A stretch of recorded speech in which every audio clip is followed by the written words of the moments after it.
तो वालिद साहब भी, हमारे पिताजी भी बड़े दंग रह गए कि यार ये क्या, कैसे हुआ, तूने बड़ा अच्छा काम किया। मैंने कहा सर मैं तो ऐसे मजाक में कर रहा था फिल्म। मगर वो पिक्चर इतनी हिट हुई कि लोग, फिर उसके जो प्रोड्यूसर थे पवित्र पापी के, उन्होंने कहा कि अब तुम डायरेक्शन भूल जाओ बेटा, एक्टिंग में आ जाओ, तुम वो जो रोल सुनील दत्त साहब करने वाले थे अब वो रोल तुम करो।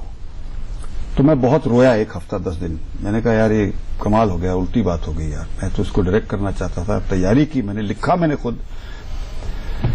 मगर पिताजी ने भी वो कहे, उन्होंने कहा बेटे अब मैं क्या कह सकता हूं, ये किस्मत का खेल है भाई, कुदरत की यही इरादा है कि तू पहले एक्टिंग करे। तो रोते रोते बड़ी मुश्किल से, मेरे बहुत तकलीफ हुई वो फिल्म करते हुए, पवित्र पापी एज एन एक्टर। हालांकि डायलॉग वालॉग मैंने खुद लिखे थे तो मुझे मुश्किल नहीं पड़ी एक्ट करने में।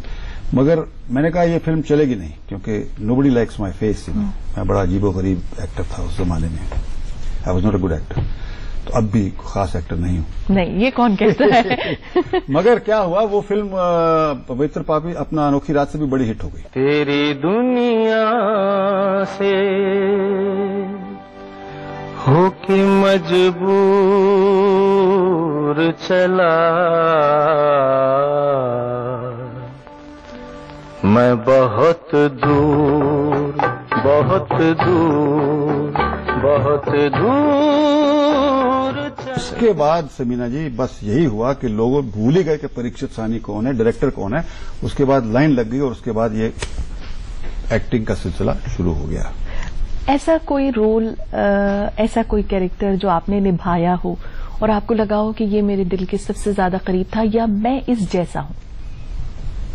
देखिए, अगर मैं सच कहूं तो वो रोल था गुलशन गुलफाम का। वो इसलिए क्योंकि कश्मीर से मुझे बेइंतहा मोहब्बत है, प्यार है। वहां के लोगों की जिंदगी में जानता हूं, वहां की जबान में बोल सकता हूं।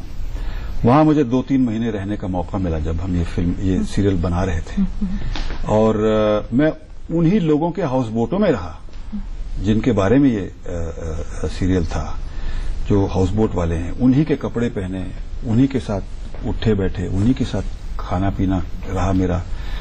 और उस जमाने में ये बहिश्त था मेरे लिए, बहिश्त था, क्योंकि ऐसी दोस्ती, वो एक कश्मीर का जो शख्स है वो जब दोस्त बनता है तो बड़ा बड़ा गहरा दोस्त बनता है, उसकी दोस्ती बड़े काबिल दाद है।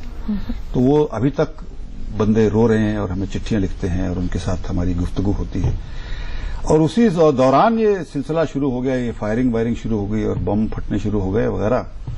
मगर वो रोल जो है वो आज तक रोल ज्यादातर वही याद करते हैं, क्योंकि वो मेरे दिल के करीब था बहुत, और आज भी बड़ी याद आती है। गुलशन गुलफाम यकीनन आज भी परीक्षित साहनी की यादों में एक अहम हिस्सा बना हुआ है।